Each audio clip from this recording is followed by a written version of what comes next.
સમાચારની સાથે કરીશું શરૂઆત। સુરેન્દ્રનગરના પાટડીમાં ગેસ ગળતરની ઘટનામાં 2 યુવકોના મૃત્યુ મુદ્દે આખરે નગરપાલિકાના ચીફ ઓફિસર સહિત 3 અધિકારીઓ પર કાર્યવાહી હાથ ધરવામાં આવી છે।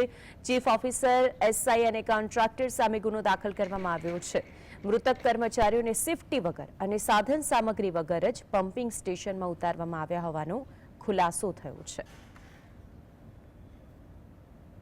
મહત્વની વાત એ છે કે સુરેન્દ્રનગરની અંદર પાટડીની અંદર ગેસ ગળતરની જે ઘટના સામે આવી અને તેની અંદર 2 લોકોના મૃત્યુ થઈ ગયા હતા।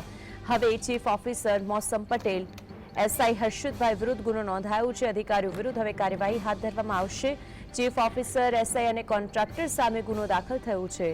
મૃતક કર્મચારીને સેફટી વિના અને સાધન સામગ્રી વિના જ પમ્પિંગ સ્ટેશનમાં ઉતારવામાં આવ્યા તે સૌથી મોટી ભૂલ છે અને તેના કારણે જ આ બંનેના મૃત્યુ થયા હોવાની વિગતો સામે આવી છે।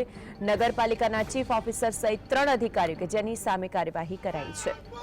આજ અંગે વધુ માહિતી માટે સંવાદદાતા ફઝલ જોડાઈ ગયા છે। ફઝલ, સુરેન્દ્રનગરના પાટડીમાં જે ગેસ ગળતરની ઘટના સામે આવી 2 યુવકોના મૃત્યુ થયા છે, વિગતો શું છે અત્યારે?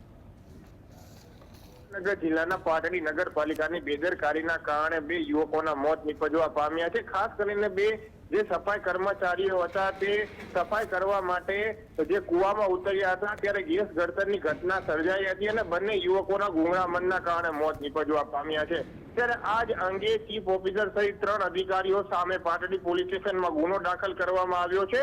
કોઈપણ પ્રકારના સેફટીના સાધનો વગર જ તેમને આવા ભૂગર્ભ ગટરના કુવામાં ઉતારવામાં આવ્યા હતા અને ત્યારબાદ આ પ્રકારની ઘટના બની હોવાનું સામે આવ્યું છે। ત્યારે આ મુદ્દે જે ચીફ ઓફિસર મોસમ પટેલ છે, એસઆઈ હર્ષદભાઈ છે અને કોન્ટ્રાક્ટર સંજય પટેલ સામે ગુનો દાખલ કરવામાં આવ્યો છે અને આ સંદર્ભે વધુ તપાસ હાથ ધરવામાં આવી રહી છે। સલામતીના સાધનો વગર જ સફાઈ કર્મચારીઓને અંદર ઉતારવામાં આવ્યા હોવાનો ધડાકો થયો છે। ત્યારે આજના દિવસના જે મુખ્યમંત્રીના સુરેન્દ્રનગરના પાટડીમાં યોજાનારા કાર્યક્રમ છે તે પણ રદ કરવામાં આવ્યા છે અને બંને યુવકોના મોત બાદ આજે શોક પણ જાહેર કરવામાં આવ્યો છે। જી ફઝલ, કોઈ અધિકારીનું નિવેદન સામે આવ્યું છે સમગ્ર મામલે?